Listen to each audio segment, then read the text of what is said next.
নমস্কার, শুরু করছি আজকের সংবাদ।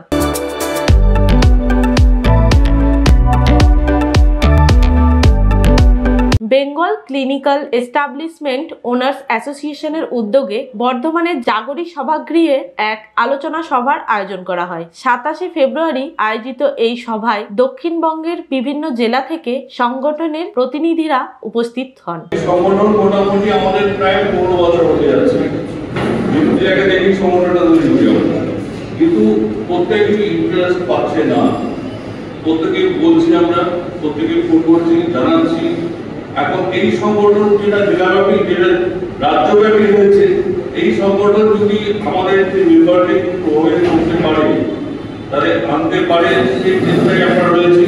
আমি সংগঠনের যারা অভিভাবক যারা আছেন বসে, প্রত্যেককে অনুরোধ করবো যে পশ্চিম বর্ধমান জেলায় দুর্গাপুরে যদি একটা এই ধরনের সাবমিট করা যায়, তাহলে আমাদের দুর্গাপুরে যারা আছে, এলাকা যারা আছে, দুর্গাপুর, আসানসোল, রানীগঞ্জ, একটা এলাকা, সেই এলাকা থেকে প্রচুর সদস্য আমরা সংগ্রহ করতে পারবো, সংগঠনে আসবে। আমি এদেরকে অনুরোধ করছি যে এই ধরনের একটা সাবমিট আমাদের দুর্গাপুরে যদি করেন, তাহলে প্রত্যেককে ইনভাইট করে ডেকে দুর্গাপুরে একটা মতো ভালো সংগঠনের চেহারা দিতে পারবো। এ প্রসঙ্গে বেঙ্গল ক্লিনিক্যাল এস্টাবলিশমেন্ট ওনার্স অ্যাসোসিয়েশনের রাজ্য কমিটির সভাপতি ডাক্তার প্রেম সার্কেল এবং সম্পাদক মৃন্ময় কান্তি গুহ বলেন, আমরা সারা রাজ্যব্যাপী এই ক্লিনিক্যাল কাজের সঙ্গে যুক্তদের নিয়ে একটা সংগঠন তৈরি করতে চলেছি। আগামী দিনে আমরা সংগঠনের রাজ্য সম্মেলন করতে চাই। সেই বিষয়টিকে সামনে রেখে ইতিপূর্বে উত্তরবঙ্গের 8টি জেলাকে নিয়ে আমরা সভা করেছি। এবার দক্ষিণবঙ্গের জেলাগুলিকে নিয়ে এই সভার আয়োজন করা হয়েছে। তারা বলেন, ক্লিনিক্যাল এস্টাবলিশমেন্ট অ্যাক্টের অধীনে যারা ক্লিনিক পরিচালনা করেন তারা এই সংগঠনের অধীনে রয়েছেন। তাদের এই ক্লিনিকগুলি ঠিকমতো পরিচালিত হচ্ছে কিনা সেই বিষয়গুলো নিয়েও আমরা আলোচনা করছি। এক্ষেত্রে সরকারি স্বাস্থ্য দপ্তরের যে ব্যবস্থা রয়েছে তার বিকল্প হিসেবে বেসরকারি ক্ষেত্রেও এই ক্লিনিকগুলি কার্যকর রয়েছে। আমরা যাতে আমাদের কাজ সারা বছর সঠিকভাবে করতে পারি তা নিয়েই এই সভায় বিভিন্ন প্রসঙ্গ উঠে এসেছে। বেঙ্গল ক্লিনিক্যাল অ্যাসোসিয়েশন বর্ধমান সামিটে আমরা দেখেছি নর্থ বেঙ্গল, সাউথ বেঙ্গলের যে সমস্ত জেলাগুলো আছে, সাউথ বেঙ্গল জেলার আন্ডারে যে সমস্ত ডায়াগনস্টিক সেন্টার আছে, পলিক্লিনিক আছে, তাদেরকে নিয়ে আমরা ধরুন ডায়াগনস্টিক সেন্টার এবং পলিক্লিনিক যত্রতত্র আমাদের বর্ধমানে রয়েছে, সমস্ত সব জায়গায় চার্জ অত্যাধিক হিসাব মতন অনেক বেশি। কি মনে করছেন? না, এটা দেখুন, এতদিন তো আমাদের রাজ্য জুড়ে সংগঠন ছিল না, আমরা এরকম জেলা ভিত্তিক কোনো জেলাতে ছিল। আমরা এবার যেটা প্রচেষ্টা নিচ্ছি সেটা হচ্ছে রাজ্য জুড়ে সংগঠনটাকে তৈরি করা। অলরেডি আমরা 1 ফেব্রুয়ারি আমাদের শিলিগুড়িতে আমরা নর্থ বেঙ্গল সামিট করেছি। সেখানে শিলিগুড়ির 8টা জেলা এবং দক্ষিণবঙ্গের 4টে জেলা, 12টা জেলা নিয়ে সেখানে আমরা বসেছিলাম।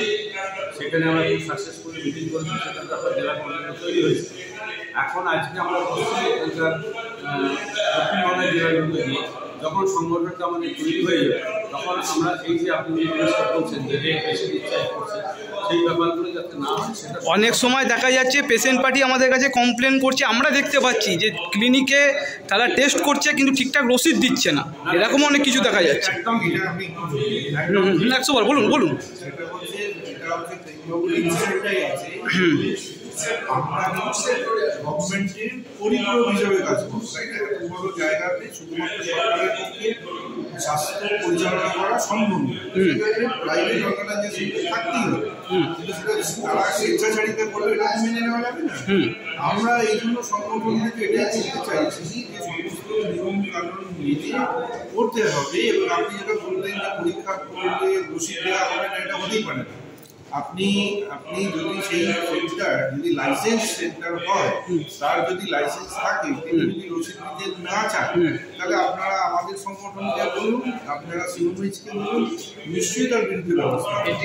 আমরা স্যার এই ব্যাপারে জানছি, দেখছি পেশেন্ট পার্টিও কমপ্লেন করছে। এবার আপনি যেটা বললেন সবসময় সব ক্ষেত্রে হচ্ছে না বোধ হয়, কিন্তু কিছু কিছু ক্ষেত্রে হচ্ছে। কি বলবেন এইটা নিয়েও? কি বলবেন? কিছু কিছু ক্ষেত্রে বলে দেখুন, তাহলে তো অসাধু শব্দটা উঠে যেত মানে আপনার ডিকশনারিতে।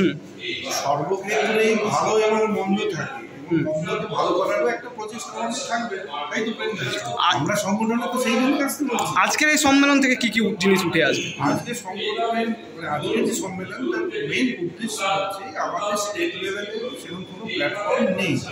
আজকে ধরুন সরকারি যে সমস্ত নিয়মকানুন আছে সেগুলো যে কোনো ইমপ্লিমেন্টেশন হয় সেগুলো অফিস থেকে, সেখানে তারা নিজেরাও জানে না যে তার জন্য কতটা পদক্ষেপ নেওয়া উচিত। অর্থাৎ যেখানে হয়তো কেটে আনতে বললে বেঁধে নিয়ে চলে আসছে, সেগুলো তো আটকাতে হবে। নলে ছোটো ছোটো যেমন ডায়াগনোস্টিক সেন্টার আছে তারা চালানো কি করে। আমরা সেসব নিয়ে আলোচনা করবো এবং সরকারের সঙ্গে একটা সুষ্ঠু পদক্ষেপ নিয়ে এটা তো মারামারি করা জায়গা নয়। আপনার নাম পরিচয়? আমার নাম মৃন্ময় কান্তি স্যার। আমি ডক্টর প্রেম সার্কেল, আমি ওনার অ্যাসোসিয়েশনের বর্তমান অ্যাডক কমিটির চেয়ার।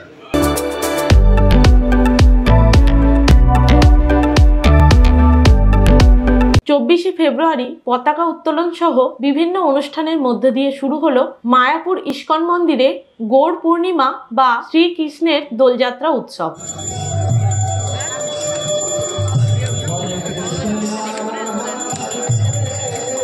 তীর্থভূমি নবদ্বীপের ভূমিপুত্র শ্রী চৈতন্যদেবের 539তম আবির্ভাব তিথি উপলক্ষে ইস্কনের প্রধান কেন্দ্র মায়াপুর চন্দ্রোদয় মন্দিরে আয়োজিত হবে 35 দিন ব্যাপী বিভিন্ন অনুষ্ঠান। 24শে ফেব্রুয়ারি সকালে পতাকা উত্তোলন সহ বিভিন্ন অনুষ্ঠানের মধ্য দিয়ে সূচনা হলেও অলিখিতভাবে গত 10ই ফেব্রুয়ারি থেকে শুরু হয়ে গেছে মায়াপুর ইস্কনের দোল পূর্ণিমা বা দোলযাত্রা উৎসব। বিগত বছরের ন্যায় এবছরও দোল পূর্ণিমা উপলক্ষে মন্দির নগরী মায়াপুরে লক্ষাধিক ভক্তের সমাগম হবে বলে জানান মায়াপুর ইস্কনের জনসংযোগ আধিকারিক রসিক গৌরাঙ্গ দাস। উৎসব চলবে আগামী 16ই মার্চ পর্যন্ত।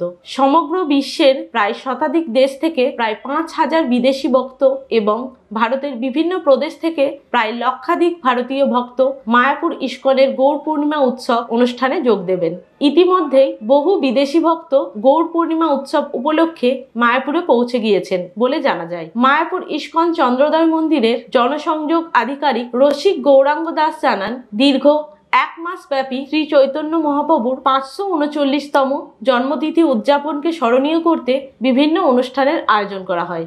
ইস্কন হেডকোয়ার্টার শ্রীধাম মায়াপুরে শ্রী চৈতন্য মহাপ্রভুর 539তম আবির্ভাব মহামহোৎসব উপলক্ষে 35 দিনব্যাপী বিভিন্ন অনুষ্ঠানাদির আয়োজন করা হয়েছে। 10ই ফেব্রুয়ারি থেকে 16ই মার্চ পর্যন্ত এই উৎসব চলবে। প্রায় 100 দেশের 5000 বিদেশি ভক্ত সমেত এখানে লক্ষাধিক ভক্তের সমাগম হয়েছে এবং বিভিন্ন অনুষ্ঠানাদির আয়োজন করা হয়েছে। জাতি ধর্ম বর্ণ নির্বিশেষে সমস্ত মানুষ এখানে অংশগ্রহণ করতে পারবেন। নিরাপত্তার ব্যবস্থা কঠোর করা হয়েছে এবং শ্রী চৈতন্য মহাপ্রভুর আবির্ভাব তিথি মহামহোৎসব 14ই মার্চ, সেই দিনটি বিশেষভাবে খোলা মঞ্চে পালন করা হবে। যারা আসেননি তাদের এই উৎসব আদিতে আসার জন্য সাদর আমন্ত্রণ জানাই। ওয়ান ইউনাইটেড ওয়ার্ল্ড এবং ওয়ার্ল্ড পিস অ্যান্ড হারমোনির জন্য এবং হরে কৃষ্ণ আন্দোলন বিশ্বব্যাপী ছড়িয়ে দেওয়ার জন্য আমাদের এই শুভ প্রচেষ্টা। রসিক গৌরাঙ্গ দাস, ইস্কন মায়াপুর, জনসংযোগ আধিকারিক, নদিয়া।